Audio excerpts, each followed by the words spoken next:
તો આજે કોંગ્રેસની વર્કિંગ કમિટીની બેઠકનું આયોજન કરવામાં આવ્યું છે। કોંગ્રેસ માટે ખૂબ જ મોટો દિવસ। ગુજરાતના આંગણેથી લોકસભા ચૂંટણી પ્રચારનું રણશીંગું ફૂંકવા જઈ રહ્યું છે કોંગ્રેસ। 58 વર્ષ બાદ ગુજરાતમાં સીડબ્લ્યુસીની બેઠકનું આયોજન કરવામાં આવ્યું છે।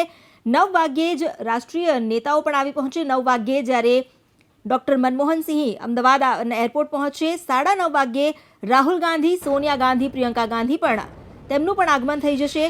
કોંગ્રેસ નેતાઓ ચૂંટણીની રણનીતિથી લઈને આગામી કાર્યક્રમો કેવા પ્રકારના રહેશે તે તમામ અંગે રૂપરેખા અને રોડમેપ બનાવશે। આ ઉપરાંત કયા મુદ્દા ઉઠાવવા તે અંગે પણ આ સીડબ્લ્યુસીમાં ચર્ચા કરવામાં આવશે।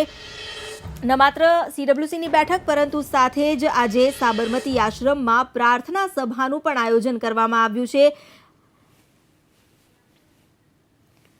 અડાલજમાં કોંગ્રેસની વિશાળ જનસંકલ્પ રેલી અને રાહુલ ગાંધી જનતાને સંબોધન કરશે।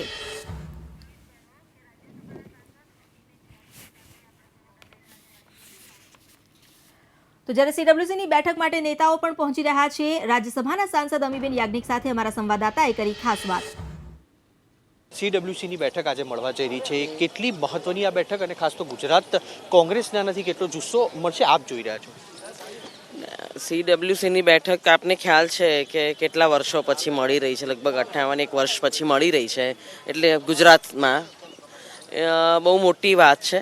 અને કોંગ્રેસ પાર્ટી માટે અગત્યની વાત એટલા માટે છે કે આજે એક કપરો સમય ચાલી રહ્યો છે દેશ માટે, અને સીડબ્લ્યુસીની મિટિંગ જ્યારે અહીંયા ગુજરાતમાં રાખે એટલે એટલા બધા પ્રશ્નો પાર્ટીની સમક્ષ છે અને દેશના જે પ્રશ્નો છે જે વણ ઉકેલ્યા છે અને એ બાબતે તમે જુઓ તો કોઈ નિરાકરણનો એફર્ટ પણ ક્યાંય તમને પ્રયત્ન પણ જવાબનો પણ પ્રયત્ન નથી મળતો। એટલે તમે યુ લુક એટ અનએમ્પ્લોયમેન્ટ તમે જુઓ તો ખેડૂતોના પ્રશ્ન છે અને બીજા ઘણા બધા બેસિક એમેનિટીઝના પણ પ્રશ્નો છે। એટલે આ બધા પ્રશ્નો ઉપર ડેફિનેટલી સીડબ્લ્યુસી ઘણા બધા ધ પ્લાન અહેડ એના ઉપર ચર્ચા કરશે અને મહત્ત્વની બેઠક છે।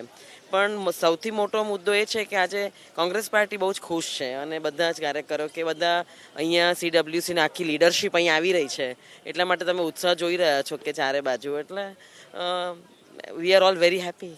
ઉત્તર પ્રદેશના જે પૂર્વના સચિવ છે પ્રિયંકા ગાંધી તે પણ અહીંયા આગળ આવી રહ્યા છે। ચાર્જ સંભાળ્યા બાદ પ્રથમ વખત તેઓ અહીંયા આવશે। કોંગ્રેસના કાર્યકરોમાં આને લઈને કેટલો ઉત્સાહ અને ખાસ તો આના કારણે કેટલું પરિવર્તન આપ જોઈ રહ્યા છો? ઉત્સાહ તો પ્રિયંકા ગાંધીજી જે દિવસથી આવ્યા એ દિવસથી બધા ચારે બાજુ દેશમાં તમે જુઓ તો કોંગ્રેસ કાર્યકર બધા બહુ જ ખુશ છે। અપાર્ટ ફ્રોમ ધેટ હું જ્યાં પણ જાઉં છું ત્યાં બધા જ ખુશ છે। જનરલ પબ્લિકમાં પણ મને આજે એક યંગ વુમન લીડરને જોઈને કોઈને ખુશી કેમ ના થાય।